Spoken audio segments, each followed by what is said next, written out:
Hola, soy Juan Eduardo Faúndez y estamos acá en nuestro programa Capital Humano, un esfuerzo entre la Universidad Arturo Prat y el periodista y la revista El Periodista. Un programa de análisis, de conversación que pretende generar debate sobre lo que pasa en el Chile de hoy y en el Chile del futuro.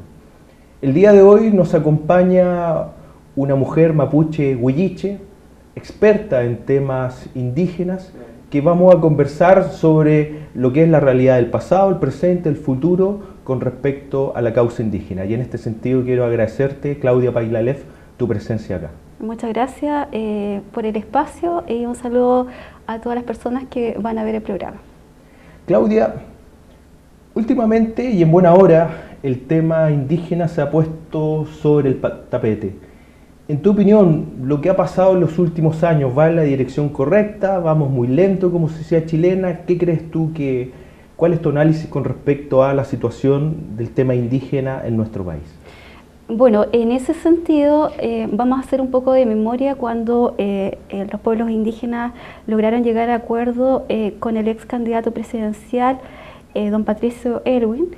En aquella época la agenda política en materia de reconocimiento de derechos de los pueblos indígenas era bastante ambiciosa. Con el pasar del tiempo, dicha agenda lamentablemente se cumplió en algunos elementos, a modo de ejemplo la ley indígena, la creación de la Corporación Nacional de Desarrollo Indígena, pero quedaron temas de relevancia para el reconocimiento de los derechos de los pueblos indígenas, en particular el pueblo mapuche, que a la fecha todavía no ha existido voluntad política para garantizar dichos derechos. A modo de ejemplo, tenemos una serie de propuestas en materia de derechos de reconocimiento constitucional que están ahí durmiendo en el Parlamento. No hay de parte del Estado tampoco modificaciones de leyes que vengan a garantizar derechos en materia de acceso a los recursos naturales. Tenemos un código de minería que transgrede, que hoy día, al menos en la región que provengo, que es la Futa-Huillimapu, hay una escalada de solicitudes de concesiones mineras que va creciendo en el tiempo y que hoy día afecta a la propiedad indígena como también a la propiedad no indígena. Tenemos un código de agua que hoy día lamentablemente al mundo del mundo rural, al mundo de los pueblos indígenas, hay una crisis en materia de acceso al agua y que es bastante dramático, puesto que gran parte de la población hoy día para acceder a ese vital elemento dependen de camiones aljibe. Por lo tanto, a modo de resumen, tenemos una agenda política en materia de derechos de los pueblos indígenas que se estancó en el tiempo y que con el transcurso de los gobiernos lamentablemente no hemos tenido esa voluntad política para dar los pasos necesarios para justamente poder convivir en armonía con todos los pueblos indígenas del país. En ese sentido tú hablabas del acuerdo que fue el 89, el acuerdo no imperial, el acuerdo no imperial que dirigió el expresidente Patricio Aylwin, donde se fijaron ciertas metas, donde era la creación de un organismo público que deriva de la creación de la CONADI, la ley indígena que viene posteriormente a aquello, y en ese sentido, ¿qué cortapisa o qué trabas tú crees que tiene la ley indígena y que deberían reformarse a la brevedad? Mira, la ley indígena, hoy día con el pasar del tiempo uno escucha bastantes opiniones referentes a la ley indígena y la institucionalidad, ¿ya? Hay sectores que le tenemos cierta simpatía y hay sectores que son bastante duros con una opinión política hacia la institucionalidad y hacia la ley. Sin embargo, producto también, y lo vimos con el anuncio de la actual administración de la modificación de la ley indígena, en particular del artículo 13 de la ley, vimos un movimiento mapuche al menos un poco unificado en poder proteger la ley, ¿ya? Y ahí uno se da cuenta que puede ser que la ley tenga sus debilidades, dado el contexto político, y también volvemos de nuevo a hablar de la voluntad política en aquella época que fue bastante recortada y una de la crítica que uno escucha. Sin embargo, es una ley que hoy día es validada por el movimiento mapuche y que ha tenido espacio en poder avanzar en ciertos elementos, y aquí me quiero centrar en temas de tierra. Hoy día, si la ley indígena, el pueblo mapuche no hubiese tenido la posibilidad de poder recuperar, y el Estado a la vez, ¿no es cierto?, poder restituir el derecho a la tierra. Y hoy día ese elemento lo garantiza la ley indígena. Ahora hay otros elementos que no están en la ley, solapadamente. El tema del agua, los pueblos atacameños, pueblos del norte, tienen cierta protección a sus aguas, no así el resto de los pueblos indígenas. Y existen otros derechos también, como los derechos a la educación, el derecho a la cultura, etcétera, que de alguna forma es el piso hoy día en materia de poder dar garantía a los pueblos indígenas en derechos. Pero sumado a la ley, en poco tiempo más vamos a tener ya los 10 años de entrada de vigencia del Convenio 169, que es un instrumento que está plenamente vigente y que generó también enormes expectativas dentro del movimiento indígena en el país, y que lamentablemente nos quedamos con las consultas, ¿ya? Y eso es lo que hoy día el Estado ha garantizado en materia de implementación del Convenio 169. Y ambas normativas van de la mano, ¿ya? El convenio, yo siento que debió, una vez que fue ratificado, debió fortalecer la legislación indígena, y lamentablemente eso a la fecha no ha sucedido. Y voy a de nuevo a mencionar un poco, hablar de los anuncios que mencionó y que puso en el tapete público la actual administración. La ley indígena tiene algo importante que tiene que ver con la protección de las tierras indígenas, y eso ha permitido mantener ese bien colectivo dentro de la propiedad, dentro del mundo mapuche, ¿ya? Hoy día el gobierno pretende liberar las tierras indígenas y ponerlas al mercado bajo la figura de los arriendos, ¿ya? Así es. Y es un tema bastante complejo y bastante sensible, en el sentido de que la historia ha sido bastante dura al respecto, puesto que es el mecanismo para vulnerar derechos y para abrir el espacio para la pérdida territorial. Lo digo en forma muy responsable. O sea, ¿tú no estarías de acuerdo con la modalidad yo no estoy de acuerdo, de las tierras adquiridas por... Absolutamente no estoy de acuerdo. Lamentablemente la propuesta hoy día viene a potenciar al mundo empresarial.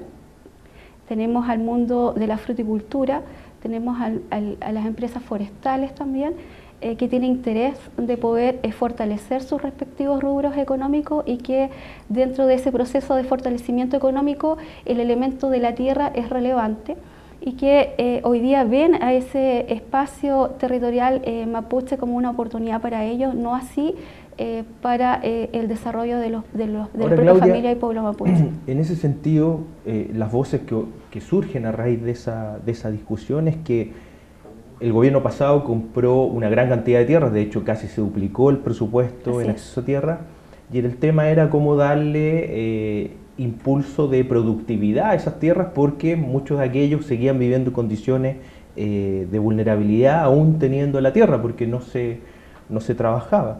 Y por tanto, desde esa perspectiva, lo que las voces que señalan, yo soy un transmisor, las voces que señalan con respecto a este cambio de ley tiene que ver con poder proveer de ingresos perpetuos o ingresos constantes a aquellos que ya tienen acceso a la tierra y que no tienen la capacidad de generar producción de su propia tierra, que tiene que ver más bien con un aspecto economicista, pero que el actual gobierno lo que pretende con este proyecto de ley tiene que ver con más bien para mejorar las condiciones de vida de aquellos que ya tienen acceso o que ya tuvieron el acceso a la tierra. ¿Cómo compatibiliza eso, la realidad socioeconómica de aquellos que ya tienen tierra y que no la están produciendo, con la posibilidad real, supuestamente, que se esboza con este cambio legal para que ellos puedan percibir ingresos por el arriendo de parte de su tierra? Bueno, dentro de la lógica económica de las comunidades indígenas, creo que no hay un solo criterio productivo. Ya tenemos comunidades que son bastante tradicionales, y que la autoproducción es un elemento importante dentro de la economía familiar y dentro de la economía del territorio, y que lamentablemente dentro de este discurso más de posverdad que ha instalado la derecha en este país, producto del cuestionamiento que se hace permanentemente hacia la ley indígena, hacia la CONADE y hacia la restitución territorial, porque digámoslo las cosas como son. Aquí en el país hay un sector político que le genera incomodidad de que el Estado restituya tierras al pueblo mapuche, ¿ya? Y que en base a esa incomodidad ha generado un discurso de que los mapuches no trabajan la tierra. Yo no estaría tan segura de aquello, ¿ya? Puesto de que, como dije anteriormente, hay un importante grupo de comunidades y familias mapuches que sí la producen, pero no es esa economía del mercado al cual nosotros estamos acostumbrados a ver al gran agricultor produciendo a gran escala y siendo un actor más importante dentro de la lógica del mercado.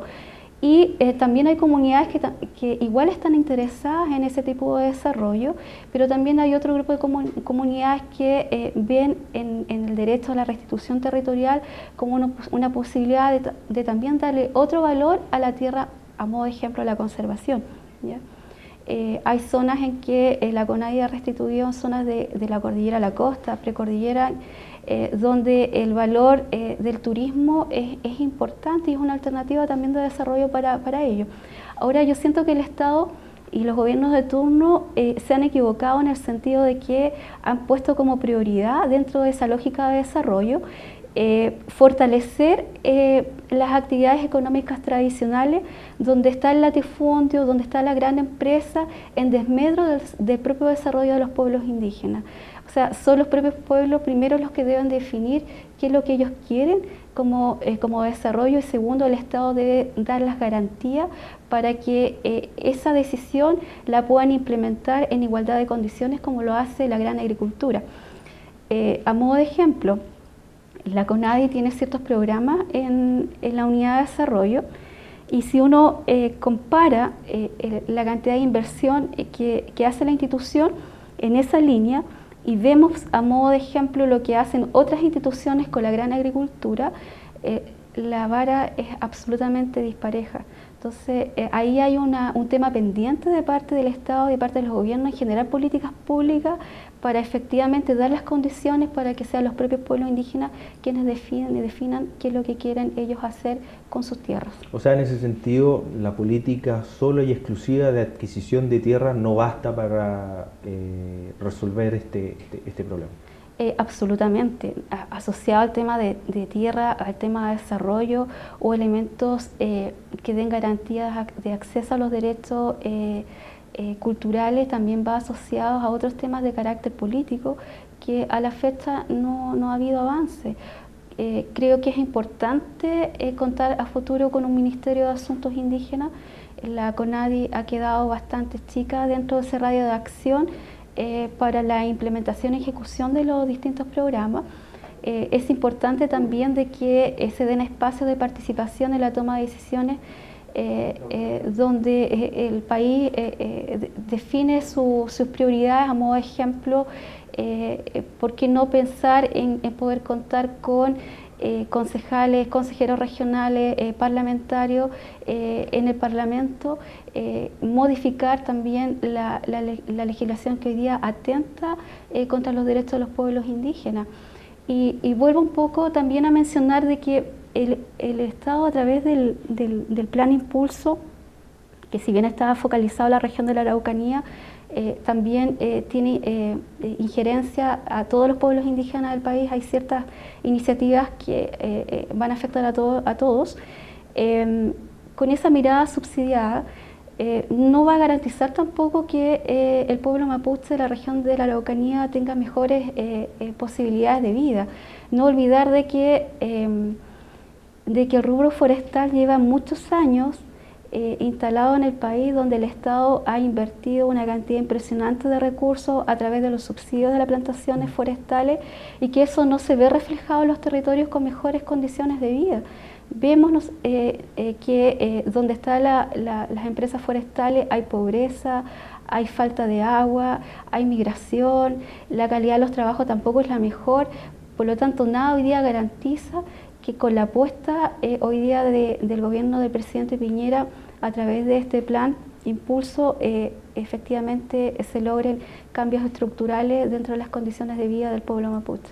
O sea, en ese sentido, Claudia, el gobierno pasado impulsó el proyecto de ley que crearía el Ministerio de Pueblo Indígena, el Consejo de Pueblos, y eso sigue durmiendo en el Parlamento.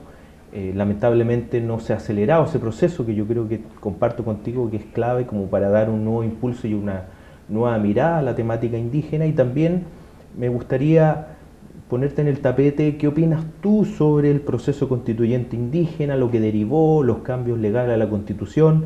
¿Crees tú que eso también resolvería en parte los problemas que tenemos en la actualidad? Bueno, en materia de reconocimiento constitucional y lo que significó el proceso constituyente, al menos en la región hubo una participación bastante interesante de los diversos dirigentes, de las diversas corrientes que hay también dentro del movimiento mapuche. La demanda fue bastante, que va de la mano un poco con lo que hoy día está garantizado en el derecho internacional, ¿ya? De la preexistencia de los pueblos indígenas, de poder dar garantías constitucionales en materia del ejercicio de los derechos colectivos de los pueblos indígenas, tierra, territorio, recursos naturales, la plurinacionalidad del Estado de Chile y la autonomía y autogobierno, que también han sido elementos que están fuertemente instalados dentro del discurso político de los diferentes líderes mapuches de acá del país. Y la respuesta que tuvo el gobierno en ese sentido recogió algunos elementos.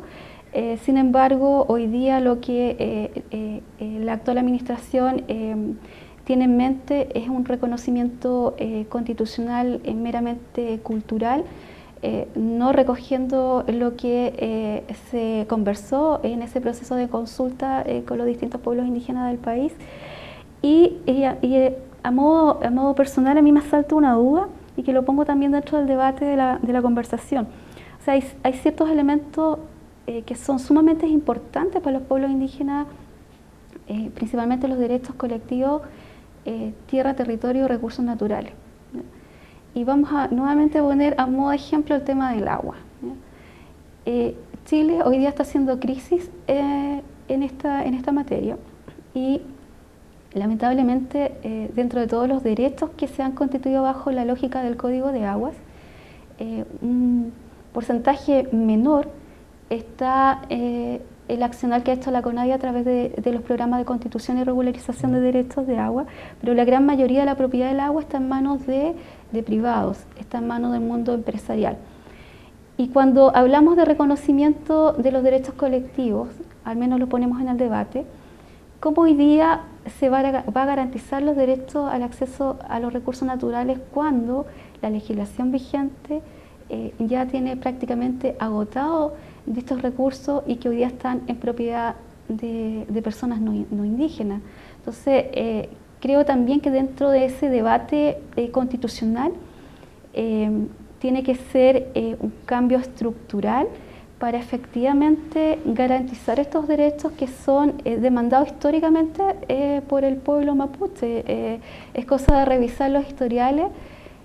Yo vengo de un territorio donde los caciques históricamente han tenido acercamiento con el Estado y existen memoriales, ¿ya?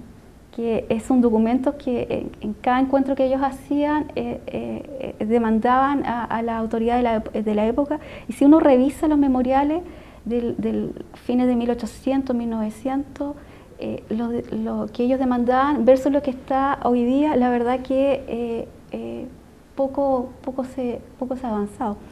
Entonces, y en ese sentido, en los memoriales hay una demanda de poder acceder al territorio, y en ese sentido hoy día existe una tremenda debilidad legislativa y una tremenda falta de voluntad política para dar aquella condición. Por tanto, tenemos una redefinición de la ley indígena, redefinir lo que es el concepto de compra de tierra y generar una discusión con respecto a factores productivos, tomando en cuenta lo que es la cultura y la cosmovisión indígena. está el tema de la reforma a la Constitución plurinacional, lo que tú habías señalado, y también planteas con algo más concreto que es la reforma al Código de Agua en términos concretos, que es una discusión de que el agua sea de todos y no de unos pocos. Y en este sentido te digo, Claudia, ¿cómo avisoras el futuro en el sentido que, por ejemplo, con la última encuesta CACEN, la región más pobre de Chile es donde es la región de la Araucanía, en términos concretos? Hay una discusión de cómo se está enfocando la temática indígena, más bien de un carácter, por ahí lo he escuchado, más represivo, en términos de control policial, más que de factores sociales. ¿Cómo ves tú el derrotero en los próximos años con respecto al accionar del Estado en la zona de la Araucanía y cuál es tu mirada para resolver la problemática indígena? Más allá, no solo en términos concretos de la reforma a la ley, del proceso constituyente, código de agua, sino que en términos concretos en la coyuntura del día a día que se vive en la región de la Araucanía. Sí, hoy día los gobiernos de turno, el Estado, no logra tener esa voluntad política para generar los cambios estructurales, la relación Estado-pueblos indígenas va a ser cada vez más tensa. ¿En qué sentido? En materia de restitución territorial, hoy día la lógica con la cual opera la ley indígena, y a pesar de que mi opinión es que es el mecanismo que le ha permitido al Estado restituir y a las comunidades poder recuperar un derecho, funciona bajo la lógica también del mercado. ¿Ya? Y donde la institucionalidad tiene y la comunidad tiene que salir a buscar un predio para poder ser restituido. La misma lógica funciona en base a los otros elementos anteriormente señalados, el agua, etc. Entonces, si la institucionalidad hoy día tiene como tope el tema del mercado, tiene como tope el tema presupuestario, y que se ha restituido, pero falta un número importante de comunidades que están en ese proceso y otras también que todavía no han iniciado la aplicación del artículo 20 letra B. Y si no existe ese cambio estructural, yo siempre he creído de que en materia de restitución territorial deberíamos hablar de expropiación, lisa y llanamente. Yo sé que eso genera una especie de caos político, porque el concepto genera rechazo dentro del mundo político, pero es la vía hoy día que en base a la experiencia puede ser la que hoy día dé las condiciones para poder seguir avanzando en materia de recuperación del territorio mapuche, y que a la vez que al Estado le va a permitir también de alguna forma regular mejor los precios, ¿ya? Es así, lamentablemente con el pasar de los años el valor de la tierra ha ido aumentando y ha sido valores bastante altos, y que obedece no solamente al rol que ha tenido la CONADI. Yo creo que también ese es un tema que se ha ido instalando dentro de la opinión pública, y que hoy sabe que la CONADI es la culpable del incremento del valor de la tierra. Yo creo que no es así, ha sido un elemento dentro de otros que han influido. Pero hay también actividades económicas que también tienen influencia en el valor de la tierra. Hoy día las parcelaciones, a modo de ejemplo, el valor de la tierra en zonas cercanas a las ciudades, media hectárea te está costando mínimo 20 millones de pesos, y eso sí influye también dentro de la lógica del mercado. Entonces, sí hay que, vuelvo a reiterar, generar estos cambios importantes, porque si no, quienes el día de mañana estén en el gobierno van a seguir enfrentando situaciones de tensión.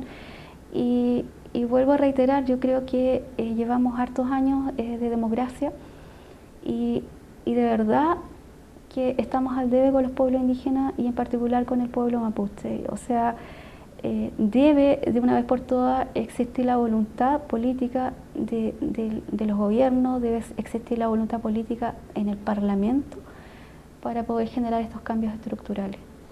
Claudia, y en ese sentido tocaste un tema atingente, que en términos concretos va a llegar un momento en que prácticamente no va a existir mercado de tierras porque no hay más tierras que comprar y va a estar la discusión en ciernes con respecto al tema de expropiación.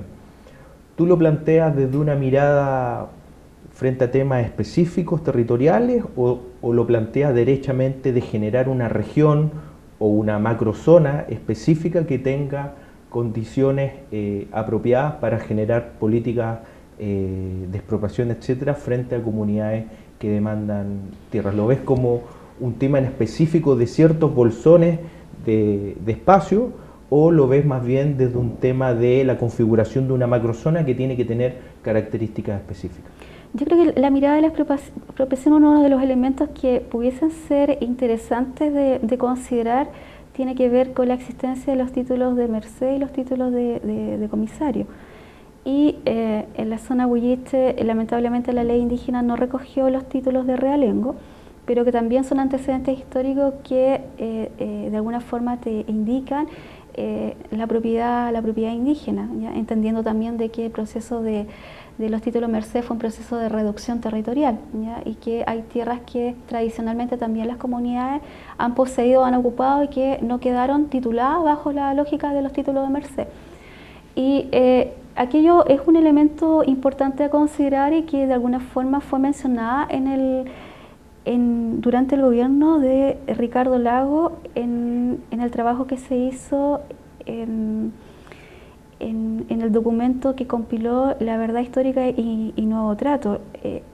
Ahí están los antecedentes a disposición de todos, puesto que fue un trabajo donde participó también dirigentes vinculados al movimiento mapuche, y que es súper claro en dar las señales de cuál debe ser el camino que el Estado debe recorrer en materia de derechos de los pueblos indígenas, y que nuevamente es un trabajo bastante valioso y que quedó por ahí guardado, y que no ha sido tampoco un elemento o un insumo importante dentro de la generación de las políticas públicas de los gobiernos de turno. Entonces creo que hay nuevamente recoger aquellos elementos y traerlos nuevamente al tapete público, porque de verdad que nos da señales súper claras en materia de la restitución territorial y otros elementos también importantes dentro de la demanda del pueblo